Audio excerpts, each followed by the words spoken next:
Oke, assalamualaikum warahmatullahi wabarakatuh. Halo guys, ketemu lagi sama gue Dinda Putri yang pastinya masih di Rujuk Channel. Nah, sekarang gue lagi ada di luar nih, gimana sih? Kita lagi ada di Perumda Tirta Patriot Kota Bekasi, yaitu di PDAM Tirta Patriot Kota Bekasi. So, buat teman-teman yang pengen tahu teman-teman Rujuk atau kita dari tim Rujuk ngapain sih di sini, ikutin terus, jangan kemana-mana, tetap di Rujuk Channel.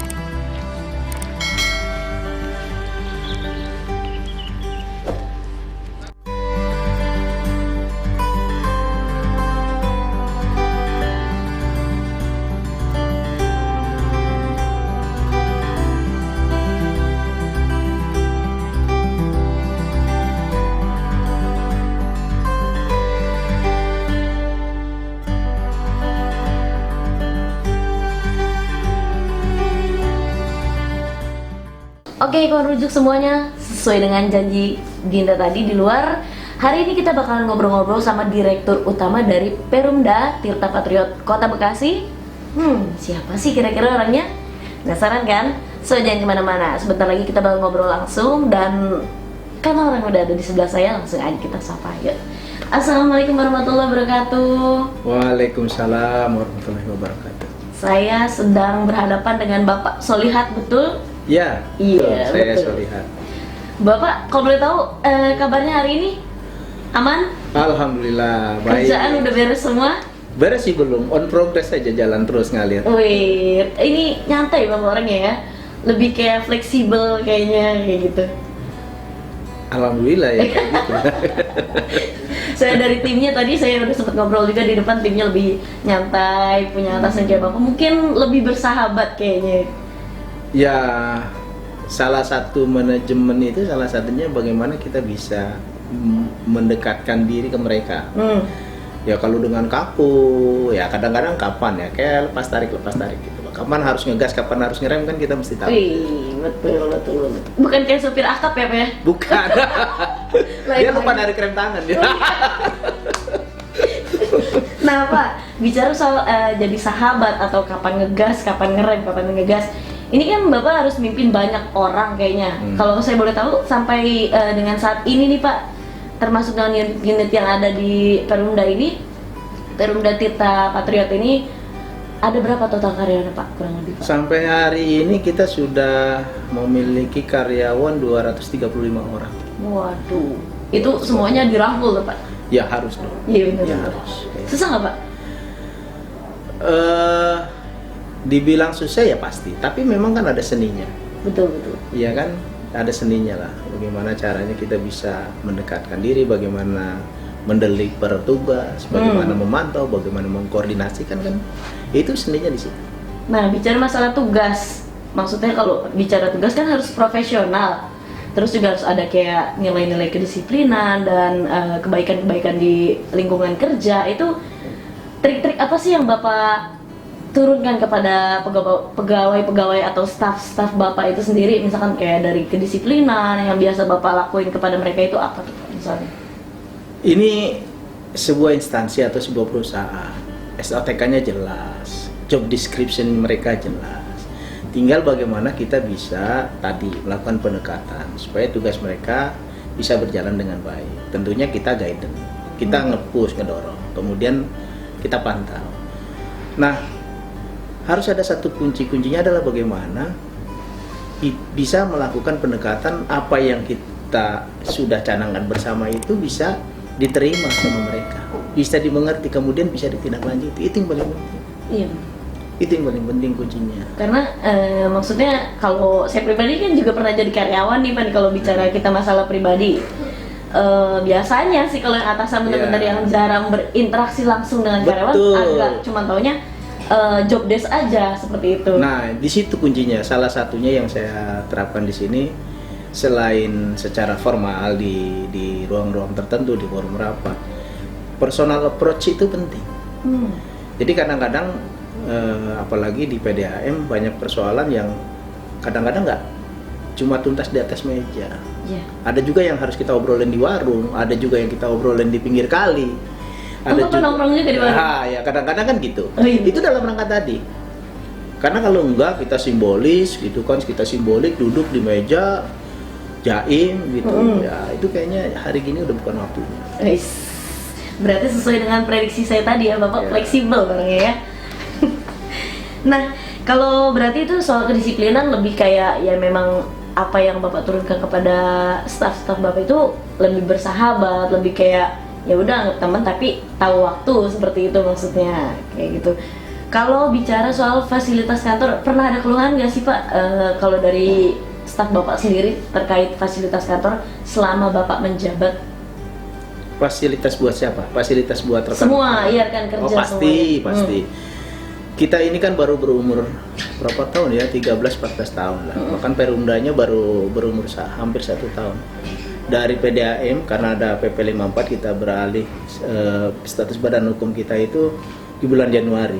Dari PDAM menjadi Perunda. Tentunya di dalam perjalanannya ini kan banyaklah hal-hal yang harus juga kita benahi. Salah satu fasilitas ruangan gitu kan. Tapi paling tidak saya beranggapan bahwa tidak juga serta-merta fasilitas mereka terpenuhi semua kemudian kinerjanya mengikuti, tidak juga. Ada banyak hal lain selain fasilitas tentunya. Betul. Itu, dan yang paling penting bagaimana mereka bisa menghargai, mencintai di mana dia bekerja, di mana dia tempat melakukan aktivitas. Fasilitas bagus apapun kita berikan kalau dia tidak mencintai pekerjaannya, saya pikir bullshit. Iya benar, setuju sih. Tapi selama Bapak menjabat 4 tahun ya, selama jadi dirut 4 periode ini, 4 periode 4 tahun. Iya. Ini maksud saya ada ini nggak Pak? Maksudnya ada pembenahan fasilitas seperti itu, sempat ada usul yang sudah Bapak tunaikan kepada? Oh iya, pastilah. Kalau ini kan perusahaan jasa sebenarnya. Betul. Ya kan, tentunya pelanggan ini kan segalanya, mereka raja. Berbarengan itu tentunya penyediaan sarana-sarana fasilitas tadi pastilah harus tersedia, walaupun mungkin tidak semudah membalik telapak tangan. Betul. Karena perlu proses. Tapi sesuai dengan target RKAP yang udah kita diskusikan di awal tahun, sesuai dengan bisnis plan yang kita buat, paling tidak ada beberapa monumental yang sudah nanti bisa dilihat lah beberapa fasilitas yang sekiranya bisa mendorong untuk peningkatan kinerja dan peningkatan pelayanan. Wow, luar biasa ya. Maksudnya memang bicaranya masih anak bawang ya Pak ya, tapi fasilitas yang diberikan udah makin bertahap, harusnya makin baik kan ya. Seperti itu yang Alhamdulillah sampai hasil audit BPKP kemarin, walaupun kita baru berusia belasan tahun, kita nih udah masuk 10 besar loh. Dari berapa tuh? Hampir dari 28 PDAM. Wah, luar biasa loh Pak, masih baru, maksudnya belum terlalu sampai hitungan puluhan tahun kan, baru belasan seperti itu. Nah, terus juga tadi saya sempat dapat bocoran dari staf Bapak nih, ada beberapa prestasi yang Bapak raih. Salah satunya ini mendapatkan predikat WTP selama periode 4 kali berturut-turut. Luar biasa, WTP atau wajar tanpa pengecualian. Itu Bapak gimana cara mempertahankannya Pak? Mungkin bahasa kerennya continuous improvement. Betul. Jangan gampang puas, dan saya yakin hasil audit itu juga bukan satu-satunya alat untuk yang mengukur kinerja sih sebenarnya. Itu di atas kertas saja ya, walaupun kenyataannya memang betul empat kali kita berturut-turut masuk kategori PDM sehat WTP tadi ya. Banyak hal memang di latar belakangi. Pertama tadi kamu tuh udah singgung-singgung tuh soal disiplin. Karena semua saya yakin. Itu masuk penilaian juga berarti ya? Bukan, jadi gini, ukuran kinerja itu adalah output. Di prosesnya, di inputnya itu banyak hal. Mulai dari tadi kan sarana prasarananya, kemudian prosesnya, bagaimana kesehariannya, bagaimana SDM-nya. Itu kalau hasilnya menjadi sehat, itu kan endingnya. Iya betul. Nah prosesnya itulah yang perlu banyak cara. Yang salah satunya tadi saya melalui pendekatan ke teman-teman itu ya personal approach tadi ya. Tidak semua persoalan harus diselesaikan. Alhamdulillah, dan kita harus satukan. Ini kita oke nih, tahun ini visi kita apa, misi kita mau gimana, kita sepakatilah dulu lah. Jadi hampir hampir tiap hari. Selain diskusi, ngobrol, ya kerja ya kayak gitu jadi satu. Termasuk tadi ya. Termasuk barusan aja saya baru selesai itu mimpin rapat ya kadang-kadang ya begitulah karena ini dinamis kan. Tiba-tiba misalnya semalam kita kedatangan limbah gitu kan. Ya walaupun SOP-nya udah ada, misalnya bagaimana ketika limbah ini datang di bagian produksi, tetap aja kita harus review. Kita harus antisipasi, jangan sampai nanti terulang lagi. Kalau dulu beberapa tahun yang lalu, bahkan sebelum saya ada di sini, begitu ada limbah karena memang mungkin persiapannya dan beberapa cadangan kimia pengurangnya itu belum seperti hari ini. Dan alhamdulillah sekarang kalau udah ada limbah kita nggak mati. Kalau dulu langsung dimatiin. Oh gitu. Langsung mati. Kalau ada limbah langsung stop. Nah sekarang saya hadir, kita coba, kita analisa apa persoalannya. Alhamdulillah kita bisa minimize. Walaupun kadang-kadang kalau limbahnya sudah terlalu pekat begitu kan, ya kita juga terpaksa deh. Gitu. Harus mati dulu karena bahaya. Karena bahaya. Memang kalau saya boleh tahu nih Pak, dari predikat PTP ini sendiri, poin-poin penilaiannya yang paling besarnya itu lebih ke apa sih Pak? Aspek pelayanan. Aspek pelayanan. Aspek pelayanan, misalnya berapa jam jumlah operasi yang dilayani, air yang mengalir rata-rata ke pelanggan gitu kan, berapa revenue-nya dari DRD yang diciptakan, bagaimana rasio hutangnya, bagaimana kemampuan finansialnya, kemudian bagaimana segala hal kalau nggak salah hampir ada 8 item dan banyak hal lagi yang bagaimana hubungan kita dengan owner, bagaimana hubungan kita dengan stakeholder yang lain itu kan ya ada indikator-indikatornya. Tantangannya banyak ya Pak ya, jadi gitu Pak ya. Pastilah. Saya mau nanya dulu sebelum saya nanya yang paling jauh. Tantangan selama Bapak jadi dirut yang paling sulit sampai saat ini. Yang paling sulit mungkin Bapak tanggungan tapi tetap bisa Bapak lewatin. Yang paling berat itu sebenarnya bagaimana menciptakan suasana kerja yang nyaman, ya kan? Karena tidak serta merta gaji yang besar itu kemudian mereka merasa nyaman, belum tentu. Betul. Belum tentu. Jadi bagaimana pertama menciptakan rasa kerja nyaman dulu di internal kita. Kemudian indikator keberhasilannya bagaimana satu aja kita. Indikator yang saya ukur kadang-kadang cuma satu, bagaimana tingkat komplain pelanggan itu diturunin. Padahal itu multiplier effect. Kalau tingkat pelanggan komplainnya udah diturunin, artinya pelayanan itu meningkat. Gampang rumusnya. Kalau di Belanda itu satu saja indikatornya. Kalau komplainnya udah 0, berarti pelayanan meningkat. Nah kadang-kadang saya sebelum di Patriot ini kan dulu di Bagasi juga. Oh iya. Iya kan. Kalau di kita ngukur tingkat kepuasan pelanggan dengan melihat itu keliru. Kenapa? Jangan-jangan orang nggak mau komplain bukan karena udah terlayani dengan baik, tapi udah bosen komplainnya gitu kan.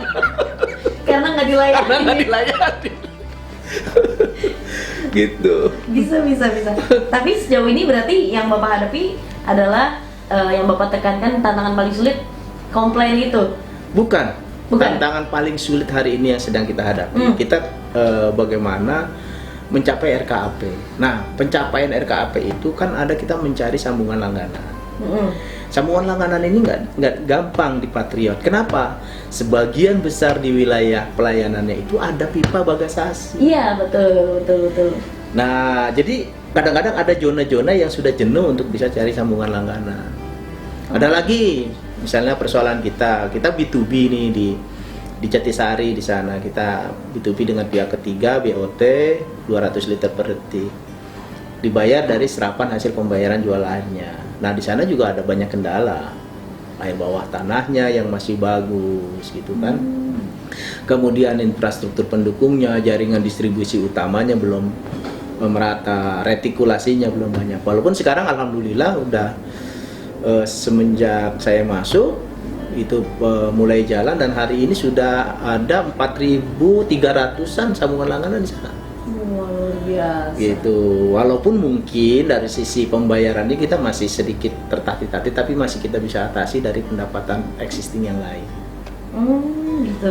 Nah, ini Pak, ini kan kita masih menghadapi masa pandemi nih Pak ya. Iya. Selama pandemi ini dari Perumda Tirta Patriot sendiri tetap melayani kebutuhan air bersih kepada masyarakat itu sendiri. Maksudnya apalagi Bapak bilang tadi lumayan tambah banyak dari segi pelanggan, tapi dari segi finansialnya masih agak tertatih-tatih. Itu masih tetap ngasih pelayanan Pak? begini, suasana pandemik ini di satu sisi itu buat kita sih tidak kalau untuk pemakaian airnya kan mereka pada tinggal di rumah. Iya betul. Iya kan, mereka WFH kan, pada berarti pakai airnya mestinya lebih banyak. Cuma ya ini kan persoalan sosialnya itu tadi yang muncul, kewajiban mereka membayar tagihannya ini terganggu. Jadi banyak juga tuh yang nunggak-nunggak sekarang. Pernah saya memberikan kebijakan dulu pernah begini. Ini kan kalau yang nunggak masuk ke 3 bulan udah harus dicabut kan. Iya betul. Tapi ya gimana ya, kita kasih relaksasi deh. Kita ngerti nih suasana COVID juga memang cukup membuat kita lumayan ya.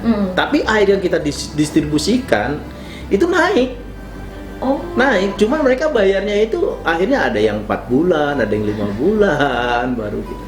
Meningkat juga tuh tagihan tertundanya gitu. Tapi nggak ada masalah gitu Pak. Nah tadi saya berikan relaksasi, ya sudahlah, mungkin nanti kalau udah masuk 4 bulan, 5 bulan baru cabut. Ketentuannya itu begitu mereka masuk 3 bulan harus cabut. Iya betul. Kalau nunggak, tapi karena COVID ya kita masih luar biasa. Ya kita kasih relaksasi lah. Nutupinnya gimana tuh Pak?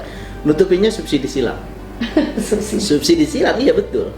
Kita cari pendapatan lain-lain misalnya, atau kita tekan biayanya, itu bagaimana caranya, teknis lah itu. Oh iya, tapi yang jelas nggak sampai benar-benar stop pendistribusian kepada masyarakat itu sendiri. Enggak lah. Luar biasa. Nah, untuk kinerja atau prestasi dari kinerja Bapak yang berikutnya, katanya ada penambahan jaringan pelayanan Perumda Tirta Patriot selama Bapak menjabat. Tadi udah diceritain juga, udah lumayan nambah dari sektor sosial, mungkin rumah tangga, atau mungkin kan banyak nih Pak sekarang UMKM yang baru berdiri. Itu apa ada pengajuan baru lagi juga, atau ada istilahnya dari tim Bapak yang turun langsung untuk mengajukan juga? Begini, di kita ini ada bagian hubungan langganan. Di dalamnya itu ada para petugas marketing kita. Nah sekarang terutama yang melalui jalur ke barat itu ada kecenderungan permintaan yang meningkat dari sektor industri. Jadi ada beberapa wilayah pelayanan di barat itu seperti Sosro itu udah jadi pelanggan kita loh airnya. Jadi kalau minum teh botol yang dari pondok itu airnya air Tirta Patriot. Wih, sadar. Sponsornya Tirta Patriot. Dan kemudian ada beberapa lokasi industri di sana itu juga udah minta ke kita, Monsiaga, kemudian ada Logos. Bahkan terakhir kemarin saya dengar itu Bridgestone, pabrik ban itu juga udah mau jadi langganan kita. Nah itulah mungkin potensi-potensi yang mau kita sasar sih sebenarnya. Cuman memang kendalanya lagi-lagi ini saya tidak tahu ya. Kalau secara hitungan teknis mestinya kalau mereka tidak menggunakan air bawah tanah itu pasti mereka airnya besar industri-industri itu. Makanya kemarin kita dapat surat edaran juga dari Pak Wali Kota agar bisa dibantu mensosialisasikan jangan lagi menggunakan air bawah tanah. Kenapa tuh Pak kalau boleh tahu? Ya kan kalau air bawah tanahnya terus disedot nanti permukaan tanahnya menurun, intrusi air lautnya segera cepat sampai ke sini. Jadi asin lama-lama air tawar di sini. Itu yang jadi masalah. Cuman memang tidak serta-merta ketika mereka juga menstop menggunakan air bawah tanah itu subsidi atau pelayanan dari PDAM serta-merta bisa dilayani, ya tidak. Ini sambil berproses jalan, begitu kan, kita juga terus tingkatin kapasitas produksinya, pemasangan pipanya. Nah tadi mereka kita himbau beralih dari penggunaan air bawah tanah dengan menggunakan air perpipaan. Nah itu yang sedang 4 tahun ke depannya lagi mau kita coba gadang-gadang tuh kayak gimana itu, walaupun perlu investasi yang luar biasa itu. 4 tahun ke depan berarti Bapak ada rencana tahun depan lagi nih? Kalau seandainya misalnya, kalau seandainya. Saya sentil lagi ke situ. Nah, pada tahun 2020 ini Perumda Tirta Patriot ini termasuk masuk 10 besar yang tadi WTP itu untuk kinerja pelayanan wilayah Jawa Barat. Kalau dilihat-lihat dari mungkin Bapak punya data atau tim Bapak punya data dari komplainan pelanggan sampai saat ini, benarkah menurun atau justru mungkin yang tadi Bapak bilang bisa jadi mereka nggak komplain karena males atau gimana? Seperti itu maksudnya Pak? Kalau kinerja kan ukurannya per tahun. Jadi kalau kita ngukur sendiri ya nggak valid dong. Betul. Wah, kita sudah merasakan gitu biasanya. Sifat sosial kita kadang-kadang ego. Wah, kita udah merasa nih kerja udah bener-bener nih, udah bener banget gitu kan. Tapi ya masalah selalu ada. Masalah selalu ada. Kalau ukuran komparasinya ini menaik atau menurun nanti setelah diaudit di akhir tahun 2021. Kalau sampai 2020 kemarin? Kalau sampai 2022 itu tadi kita terjadi terus peningkatan trennya. Luar biasa. Berarti yang komplain makin ngepres nih. Otomatis itu. Cuman memang kalau kamu nanti satu saat kita sih bukan mau menjelekkan tempat saya dulu ya, saudara-saudara saya di Bagasasi. Tapi saya juga kadang-kadang masih hafal loh letak pipanya itu. Jadi kalau ada yang komplain saya tanya, ini kenapa ternyata tetangga kita gitu kan. Oh, jadi maksudnya salah komplain gitu ya? Kira-kira begitu. Kadang-kadang yang bocornya pipa Bagasasi, mereka lapornya ke sini. Atau kadang-kadang sebaliknya juga, yang bocornya pipa Patriot, karena dia dekat sama Bagasasi, dia komplainnya ke Bagasasi, kira-kira begitu. Makanya ini urusan pemisahan aset, saya pikir memang harus segera. Nah ya, maksudnya nggak ada pemisahan. Maksudnya dari Bagasasi itu sendiri kan bagian wilayahnya lain nih, Kabupaten, dan Patriot fokus di jadi kota. satu. Ini kalau yang di kabupaten jadi kabupaten, tapi pipa-pipa Bagasasi yang masih ada di kota kan ada masih. Iya, itu dia maksudnya apa tidak ada perubahan peraturan atau apa, mungkin akan dibagi wilayah dan lebih fokus lagi gitu. Bukan, tadi sudah dihitung. Nilai akuisisinya tuh udah muncul sebenarnya. Jadi tugas saya kemarin itu satu periode di sini untuk menyelesaikan akuisisi, bahasa itunya pemisahan aset lah gitu. Udah selesai sebenarnya. Muncul angkanya udah selesai, tinggal pembayarannya dari skema pembayarannya dari kota ke kabupaten itu bentuknya seperti apa. Jadi apa ya, udah tinggalan istilahnya owner lah itu urusannya gitu. Sayangnya kemarin harusnya udah mau selesai itu, cuman Pak Bupatinya umurnya pendek gitu, meninggal gitu kan. Jadi terkendala lagi gitu. Padahal itu udah 95% menurut saya udah tinggal teknis pembayarannya saja. Harus ngulang lagi dong, Pak? I don't know. Saya pikir nggak ngulang lagi dari awal ya, tinggal Pak PJ Bupati dengan Pak Wali Kota ini nanti seperti apa itu. Ya itu bukan ranahnya kita. Betul. Urusannya. Nah, kadang saya sekali, makanya tadi sempat ngobrol juga sama teman-teman, loh, tapi ada beberapa teman nih, atau termasuk saya sendiri mungkin pribadi, rumahnya udah masuk wilayah kota tapi pipanya kena sambungannya yang Bagasasi. Oh, itu dia. Pernah, dan nanti kalau bocor jangan salah komplain ya. Jadi merasa orang kota gitu kan. Wah, orang kota nih begitu bocor ngadunya ke Patriot. Saya punya kontaknya Bapak. Langsung Bapak Solihat bisa bantu kali. Apalagi mantan, salah ya. Nah, terus ini ada lumayan Pak, betul. Ada kenaikan signifikan. Saya lihat data, kalau saya lihat data dari 2017 sampai dengan 2021, selisihnya tipis-tipis tapi perlahan naik, mulai dari 29.000 sambungan langsung naik ke 30.000, 34.000, 36.000 sampai saat ini 37.000 sekian sambungan langsung. Agustus loh itu. Ya, belum sampai akhir tahun kan Pak? Akhir tahun ya. Luar biasa loh Pak. Ini maksudnya pencapaian seperti ini kayak yang tadi Bapak alamin kendalanya banyak, dari mulai finansial, dari mulai juga wilayah seperti itu. Kok bisa Pak bertahap justru malah naik? Maksudnya kalau dibicarakan logika ya minimal stabil lah, kalau saya sih berpikir gitu. Harus. Kayak naik sepeda, kalau kita stuck ya terbalik. Iya. Kalau mau ya bisa jalan ya jalan lah. Yang memotivasi Bapak sendiri sampai saat ini bisa sampai, maksudnya sampai Bapak juga menurun kepada staf, ayo jangan nyerah atau apa gitu. Yang paling besar motivasi dari Bapak itu sendiri? Begini, ini posisi di Rut ini posisi orang nomor satu. Pimpinan itu jangan hanya bisa nyuruh menurut saya, tapi bagaimana pimpinan itu juga bisa ngasih contoh, menteladani. Itu yang paling susah. Jadi yang saya rasakan, saya sendiri belum bisa maksimal menjadi teladan, meneladani, susah. Tapi paling tidak tadi pendekatan, kemudian cara mendeliver tugas, kemudian kapan waktunya itu harus tepat, kapan dieksekusi, kapan reward and punishment-nya itu harus jalan. gitu. Makanya anak-anak di Patriot ini pas lihat galak banget ya, enggak. Saya tegas, kalau salah ya kena punishment lah. Gitu. Ya tapi kalau kita ada untung ya saya kasih lah gaji 13 lah saya. Ya itu memainkan itu yang tadi yang tarik gas dan rem. Kira-kira gitu. Nah, itu kan perlu komitmen kebersamaan. Betul. Nah, komitmen kebersamaan itu dibangun ya perlu prosesnya tadi. Bagaimana mereka bisa menciptakan suasana kerjanya nyaman, kemudian mereka mencintai pekerjaan. Itu aja sebenarnya kunci.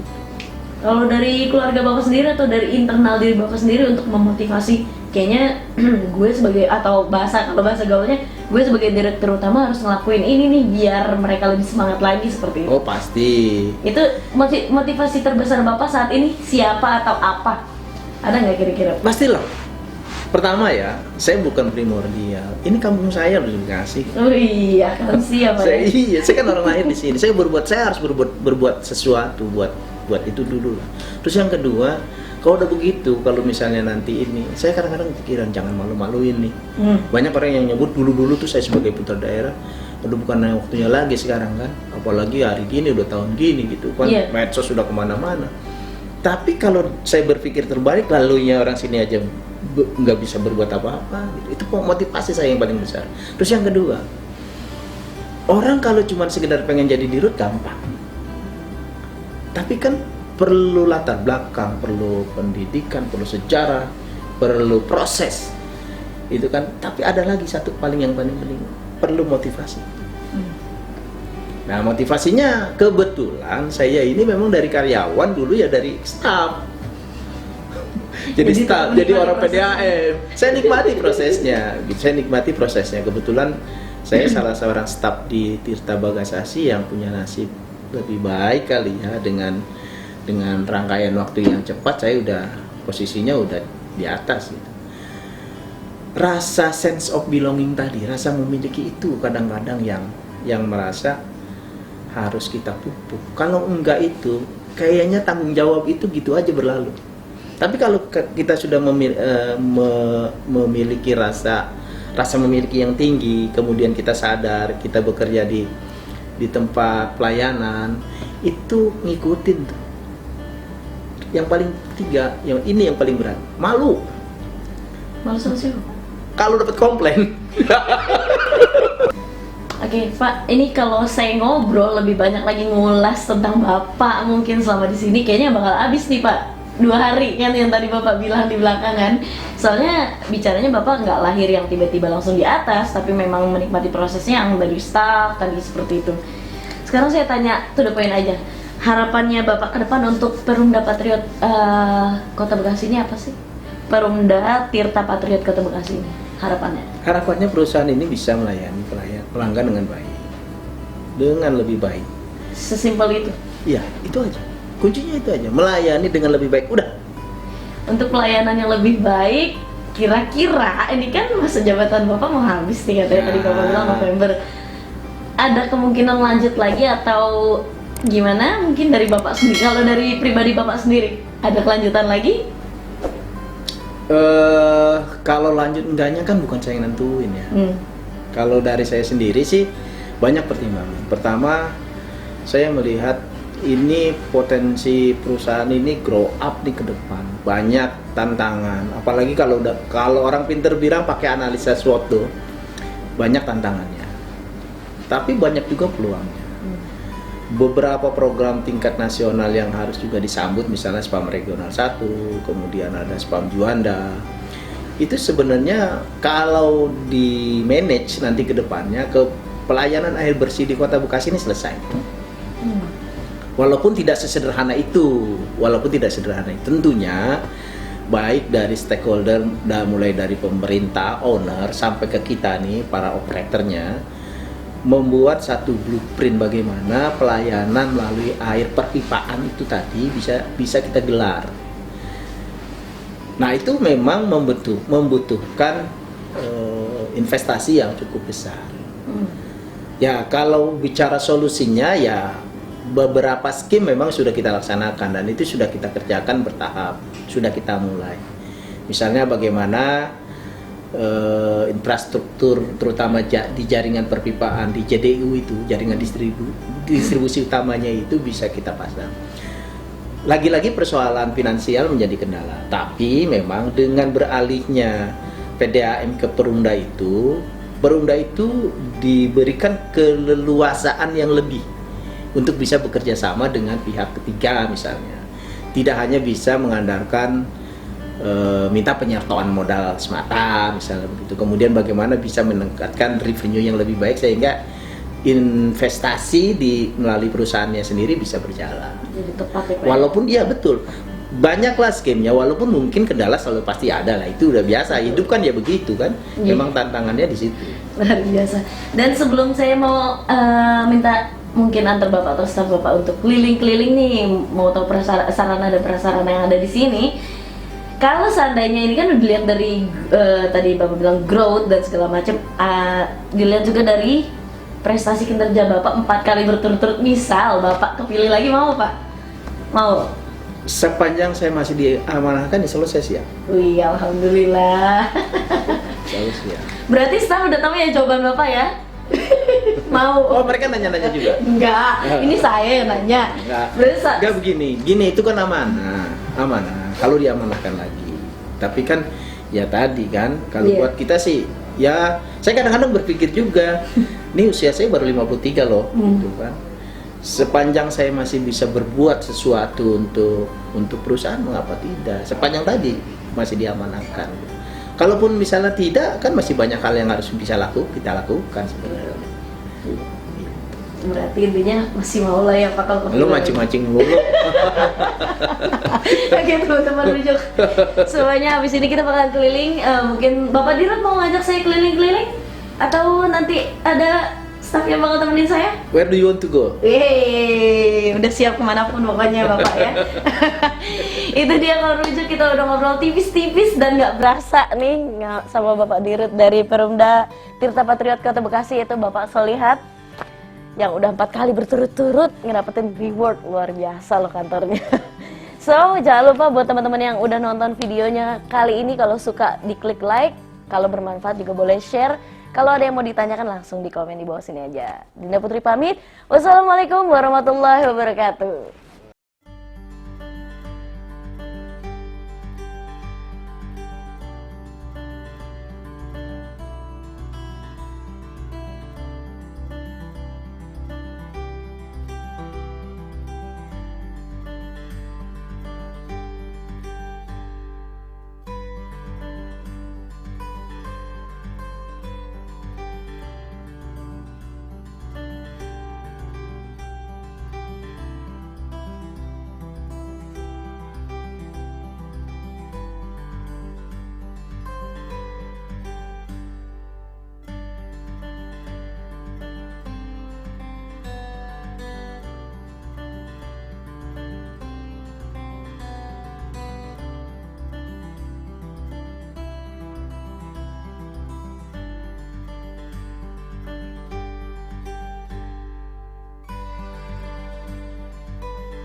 Oke, Bapak Dirut, Bapak Sulihat, terima kasih banyak nih. Kita udah ngobrol-ngobrol banyak. Udah juga saya diajak muter-muter sampai Bapak kecapean. Naik turun tangga. Biasa lah. Iya. Mudah-mudahan sehat selalu buat Bapak, Amin. keluarga, dan juga staf semuanya. Amin. Biar tambah berkah, Amin. biar tambah maju sesuai dengan prediksi Bapak, makin growth. Amin. Oke, pokoknya buat kawan rujuk semuanya, kita udah selesai ngobrol tadi sama Bapak Dirut. Terus juga sekarang udah ditemenin tadi habis keliling-keliling juga tentang fasilitas dan prasarana yang ada di Perumda serta Patriot Kota Bekasi itu sendiri. So, sekali lagi buat kalian yang suka sama video ini jangan lupa diklik like kalau sekiranya bermanfaat, share juga kalau ada pertanyaan atau ada kritik saran boleh langsung di komen aja. Dinda Putri pamit. Wassalamualaikum warahmatullahi wabarakatuh. Salam.